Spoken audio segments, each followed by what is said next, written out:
დღევანდელი ეკლესიები მსოფლიოში ამბობენ, რომ ისინიც სწამთ სამების. წმინდა სამნი, მამა, ძე და სულიწმინდა ერთი ღმერთია. განა სამება იმ ფაქტს არ გულისხმობს, რომ ერთი ღმერთი სამ როლს ასრულებს?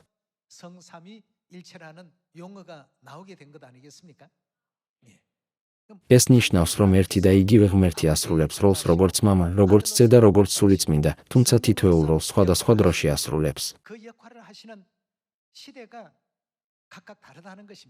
დღეს მოდით ცოტა დრო დავუთმოთ ამ საკითხის ნათლად გაგებას. აი დღეს, როდესაც ვამბობთ, ჩვენ ვლოცულობთ ქრისტიან სახელმწიფოს სახელით. ზოგიერთი ადამიანი ფეხზე დგება და ცილს გვწამებს. ეს ეკლესია არ სწამს იესოს. განა ეს უცნაური ეკლესია არაა. ამგვარ კითხვებს ცილისწამებად იყენებენ, რომელიც არ უნდა მოხდეს. ჩვენ უნდა მივყვეთ ბიბლიისა და წინასწარმეტყველთა სწავლებებს. მათეს 38 თავში იესომ გვიბრძანა, წავსულიყავით, ყველაერი მოწაფეებად გვექცია და მოვნათლოთ ისინი. ეს არის ჩვენი პირველი საქმე. რა გვიბრძანა იესომ ნათლობის შესახებ? მონათლეთ ისინი მამის, ძის და სულიწმინდის სახელით. მაშინ უნდა ვიცოდეთ, ვინ არის ღმერთი მამა, ხომ ასეა? ასევე არ უნდა ვიცოდეთ, ვინ მოქმედებდა როგორც ღმერთი ძე? იგივე მსგავსად არ უნდა ვიცოდეთ ღმერთის სულიწმინდის შესახებ. როდესაც მათ სახელებს ვიცნობთ, განა არ შეგვიძლია მათი სახელით ნათლობა მივიღოთ და ვთქვათ ამინ. სწორედ ამიტომ ღმერთმა კაცობრიობას აცნობა და განუმარტა მხსნელი ღმერთის სახელი თითოეულ ეპოქაში, ადამიდან სამყაროს დასასრულამდე. მოდით გადავხედოთ ესაიას 43 თავი, 11 მუხლი. მე ვარ უფალი და არ არის ჩემს გარდა მხსნელი. არსებობს თუ არა მხსნელი იეჰოვა ღმერთის გარდა? არა. დღეს შეგვიძლია ვკითხოთ მათ, ვისაც იესოს სწამს. აქ ბიბლია ამბობს, რომ მხსნელი იეჰოვას გარდა არ არსებობს. რატომ გწამთ იესოს? მათ მასზე პასუხი არ აქვთ. მათ არ იციან, როგორ განმარტონ ეს. ეს გამომდინარეობს სამების არ გაგების უმეცრებიდან. ღმერთ მამა იეჰოვა, ღმერთი ძე იესო და ღმერთი სულიწმინდა შორის ურთიერთობისგან. წინასწარმეტყველმა ესაიამ ნათლად დაამოწმა, რომ ღმერთმა იეჰოვამ განაცხადა, მე ვარ უფალი და არ არის ჩემს გარდა მხსნელი. რატომ ასეა? რომელ ხანაში ცხოვრობდა წინასწარმეტყველი ესაია? სამ ეპოქას შორის ის მამა ღმერთის ეპოქაში ცხოვრობდა. მამის ეპოქაში ღმერთმა კაცობრიობას იეჰოვას გარდა მხსნელის სახელი არ მისცა. თუმცა 2000 წლის წინ ბიბლიის წინასწარმეტყველების თანახმად ღმერთი ამ დედამიწაზე ხორციელად, ბავშვის სახით მოვიდა. მოდით გადავხედოთ ესაიას 9 თავი, 6 მუხლი.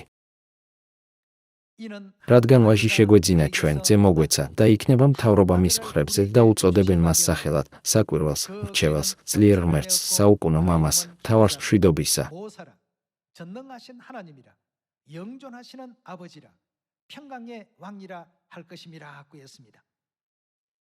განა საუკუნო მამას სულიერად ღმერთი იეჰოვას არ მიუთითებს. როგორ მოვა ღმერთი იეჰოვა? როდესაც ნათქვამია, რომ ის ამ დედამიწაზე ბავშვად მოვა, განა ეს არ ნიშნავს, რომ ის ამ დედამიწაზე ხორცშესხმულად მოვა.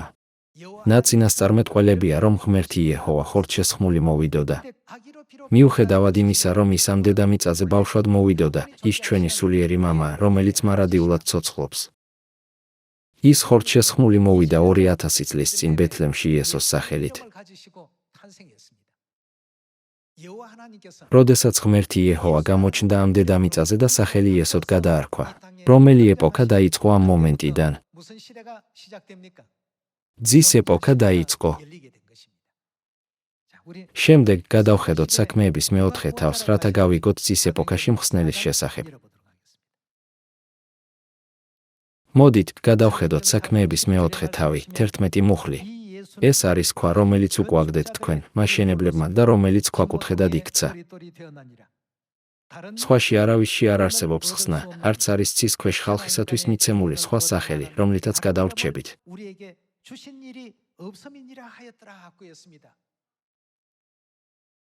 ესაიას 43 თავში წერია, მე ვარ უფალი და არ არის ჩემს გარდა მხსნელი. საქმეების მეოთხე თავში 11 მუხლში წერია: არ არსებობს სხვა სახელი, რომლითაც უნდა გადავრჩეთ, გარდა იესოსი. როდესაც ღმერთი იეჰოვა დედამიწაზე ბავშვად დაიბადა, მას ახალი სახელი იესო ერქვა. თუმცა ღმერთი იეჰოვა და იესო ქრისტე ერთი და იგივე არიან. ისინი არასდროს განსხვავდებიან. განასწორედ ამიტომ არ არის ნათლად დაწერილი საქმეების მეოთხე თავში. მოდით, გადავხედოთ საქმეების მეოთხე თავი, 11 მუხლი. მაშასადამე, განა არ უნდა ვიცოდეთ სულიწმიდის სახელი, რათა მოვნათლოთ ყველა ერი მამის სახელით, ძის სახელით და სულიწმიდის სახელით.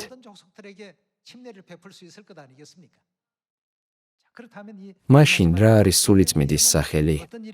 ეს ბიბლიაში წერია. მოდით, გადავხედოთ გამოცხადების მესამე თავი, 11 მუხლი. აჰა, მოვალ მალე.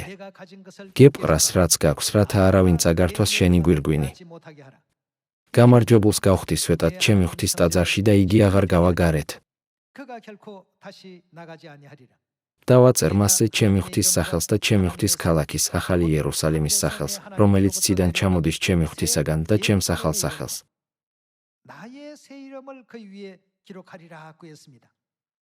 ვის გულისხმობს საქმე? მოდით, გადავხედოთ გამოცხადების მესამე თავი, 11 მუხლი.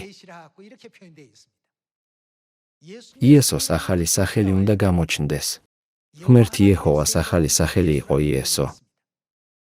შემდეგ გვესმის, რომ იესოს ახალი სახელი არასდროს იქნება იესო. ბოლო დარჩენილი სახელი სულიწმიდის სახელია და ის უნდა იყოს სხვა.